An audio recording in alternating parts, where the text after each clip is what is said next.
Rebel fighters understand the need to hold ground on this front line. If they are defeated, the Syrian government and its allies will be one step closer to the rebel-held east of Aleppo city, where tens of thousands of people live.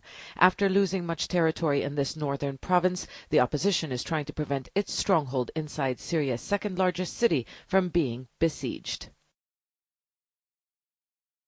They are killing us, but we will remain steadfast. We are still on the front lines. We will liberate every inch of territory they captured.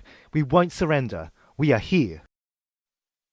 Within a week, the bombardment is supposed to stop, but the Russian-US agreement reached in Munich for hostilities to cease is being received with skepticism on the ground.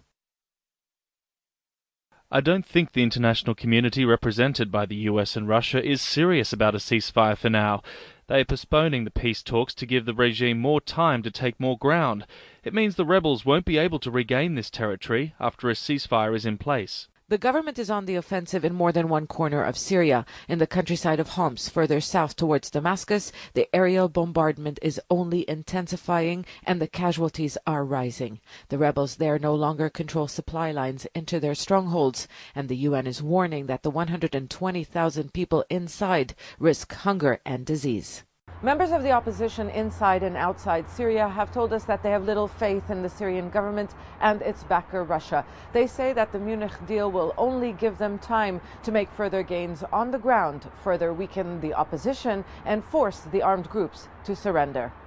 But a pause in the fighting and the delivery of much-needed aid to the hundreds of thousands trapped in besieged areas cannot come fast enough for the people. The battle for Aleppo has, according to the United Nations, left more than 50,000 people homeless, adding to the millions who have been displaced over the years. What have the people done to deserve this? They are not sparing anyone, not the children, not the women, not the elderly. It has been 5 years and we continue to suffer from their oppression. This is enough.